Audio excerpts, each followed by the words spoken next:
안녕하십니까. 이번에는 이제 이재명의 위정교사가 이제 고등법원 또 3부에 진행 중에 있는데요. 요게 4월 1일 날 두 번째 준비 절차 끝나면요. 바로 이제 재판 들어가는데 정인이 없어요. 정인이. 다만 이제 부장판사가 뭘 했냐면 녹취록을요. 옛날에 2019년에 김진성 씨가 옛날에 정언했던 거잖아요. 그때 위정교사했던 게 2019년 오래전에 이재명이가 경기도지사 그때 공직선거법에 그때 2019년에 정언한 거잖아. 그 법정에서 정언한 녹취록하고 그 다음에 이제 우리가 많이 들었던 이재명이가 김진성 씨한테 전화해서 위정을 이게 부탁한 녹취록 있잖아요. 그게 4개가 있잖아요. 녹취록. 이 모든 녹취록을 법정에서 다시 한번 이게 재생해 보겠다. 이렇게 이야기했습니다. 준비 절차에서. 이것만 하면 저는 그게 끝날 거라 봐요. 준비 절차를 2번 했는데 여기 부장 판사가요. 판사가 이제 재판 진행을 제가 면밀하게 모니터해 보니 상당히 의지가 대단해요. 한번 이게 새로 원점에서 한번 판단해 보겠다. 위정교사를. 원점에서. 그래가지고 이게 2019년에 녹취록 또 이게 한번 들어보자. 그때 김진선 씨가 법정 가서 뭐라고 했는지 그 녹음된 게 있을 거 아니냐. 그것도 이게 한번 내놔봐라. 그것까지 한번 들어보자. 그리고 이제 이번에 이재명이가 지금 이게 전화 걸어서 이게 부탁한 녹취록 이것도 이게 다시 한번 법정에서 우리 같이 한번 들어봅시다. 이렇게 이야기했고 그 다음에 이제 이재명 측에서는 자꾸 뭐라 하냐면 김진성 씨가 벌금 500 놓잖아 1심에 위정한 김진성 씨가 이제 계속 검찰의 압박 때문에 허위로 자백한다.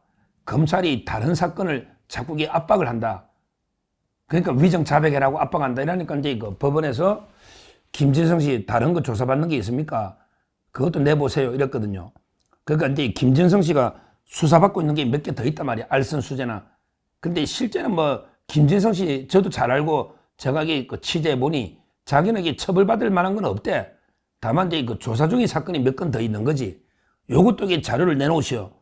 그러니까 이 재판부가 김진성 씨를 또 혹시나 검찰하고 압박을 받아가게 허위로 자백하는 거 아니냐.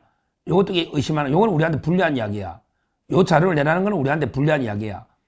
그러나 그게 아니고 이제 옛날에 2019년에 김진성 씨가 직접 법정 나가서 이재명 정언한 그 녹취록도 한번 들어보겠다. 그 다음에 이번에 거 다시 털고 이거는 철저하게 한번 진상 규명이니까 그 점은 좋은 거예요. 제가 보기에 부장판사가 이성한 승리할 때요. 이성한 승리할 때 성자입니다. 이성한 이 부장이요. 아주 논리적이고 천재형 법관입니다. 이성한 부장이 괜찮아. 부장은 괜찮아요. 제가 근데 이거 내용은 법리라는 게 법리는 다 알잖아. 우리 녹취록 다 들어봤고 이 선생님 김진성 씨한테 전화해가지고 이재명이가 좀 부탁하는 거 다 들어봤잖아. 캡에서 최초로 PD하고 짜고 이재명이 쪽으로 주범 몰고 이런 거 다 알잖아요.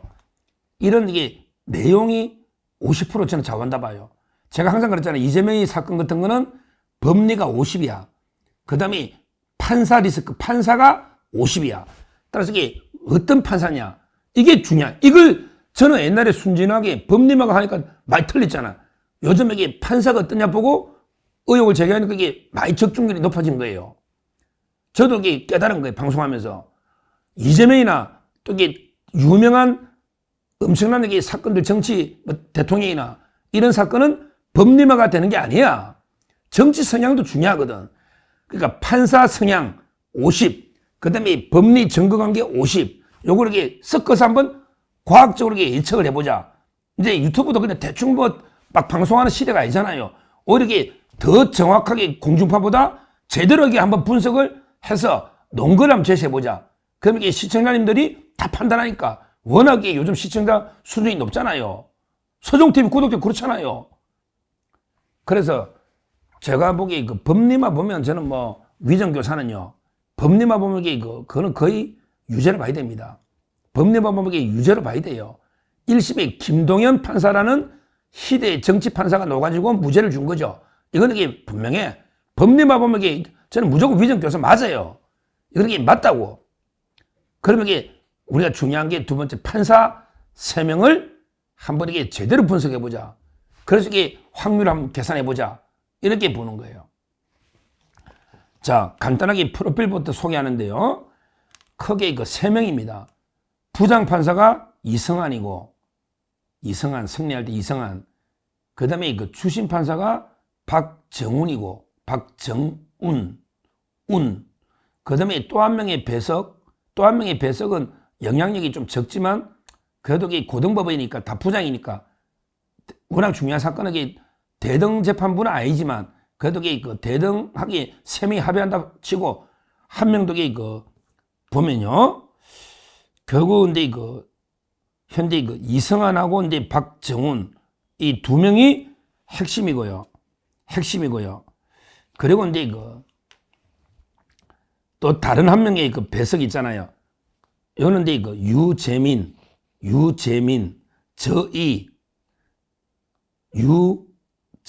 재민. 이렇게 그 3명의 판사다. 이렇게 그 분석을 해보면요.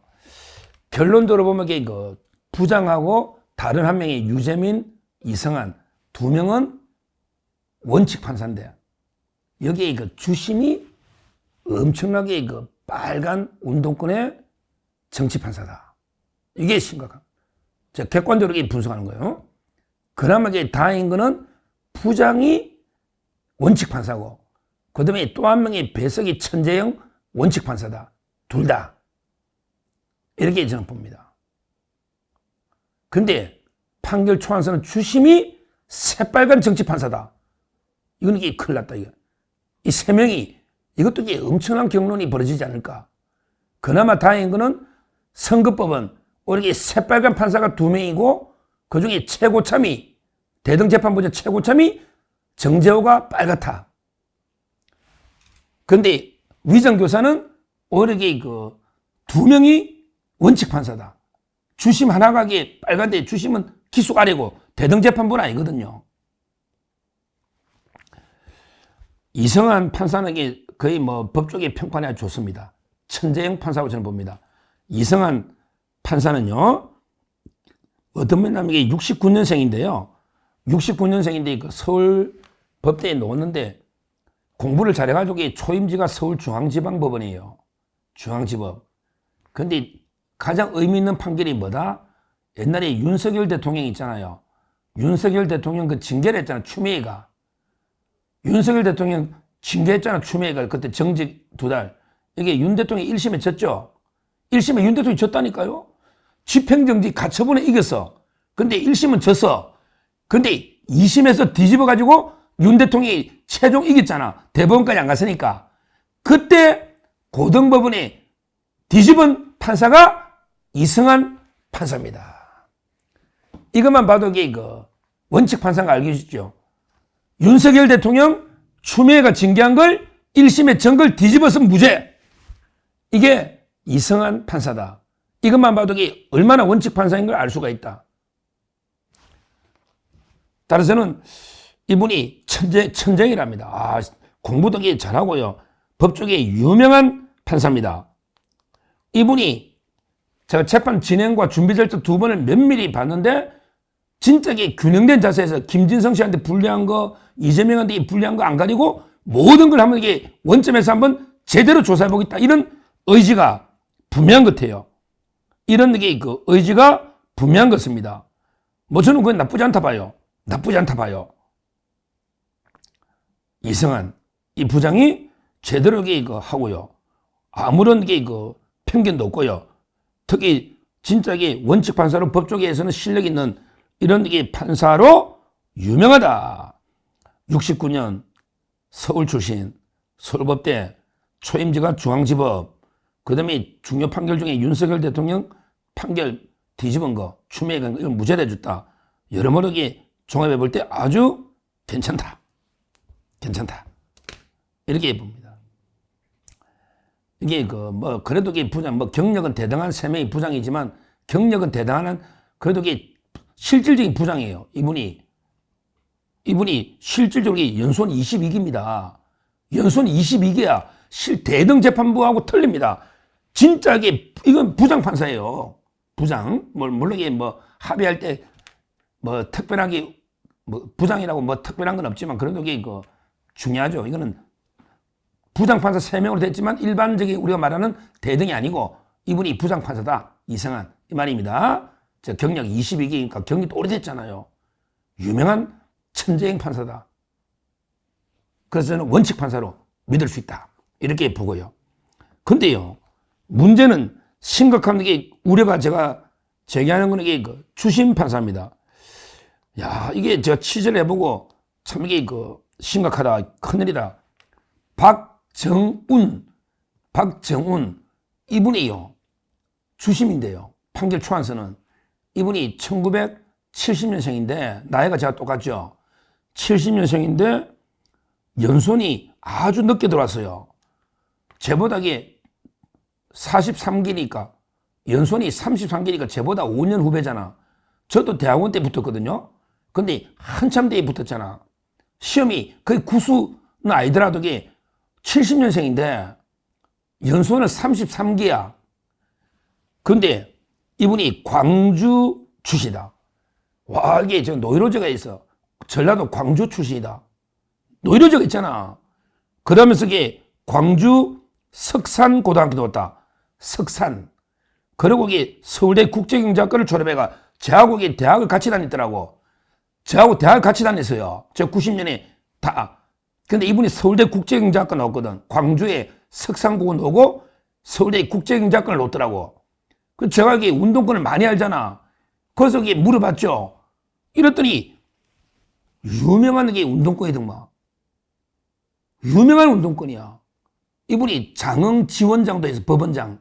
전라도 장흥 고향인가 봐. 그다음에 광주.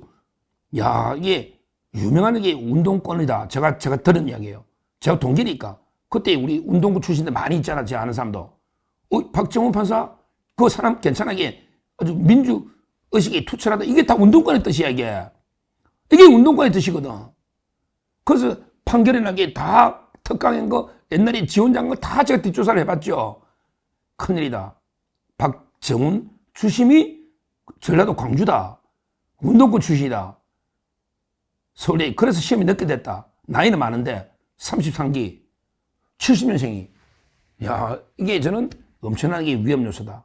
이렇게 보고요. 그 다음에 배석 한 명은 큰 영향은 안 주는데 둘이가 막 싸울 때 부장하고 주심이 싸울 때는 게 배석도 한 표가 거드는 건지 FM들 하면 3명이 하는 거니까 FM들 하면 되게 중요한 사건은 배석도 관심이 있거든. 유재민 아주 이거는 진짜 천재야. 유재민은 진짜 천재야. 아주 괜찮아. 유재민은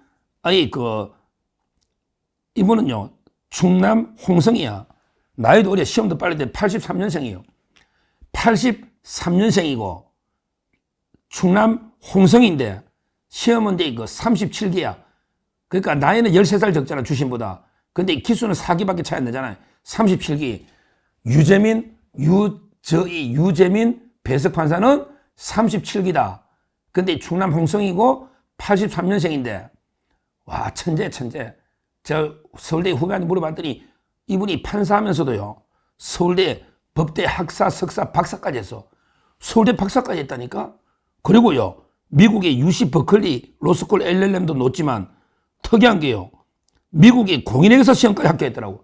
와, 미국의 캘리포니아주에 공인회계사까지 합격해서 버클리에 LLM도 하고 공인회계사까지. 그러면서 이게 초임지가 서울중앙지법이야. 천재.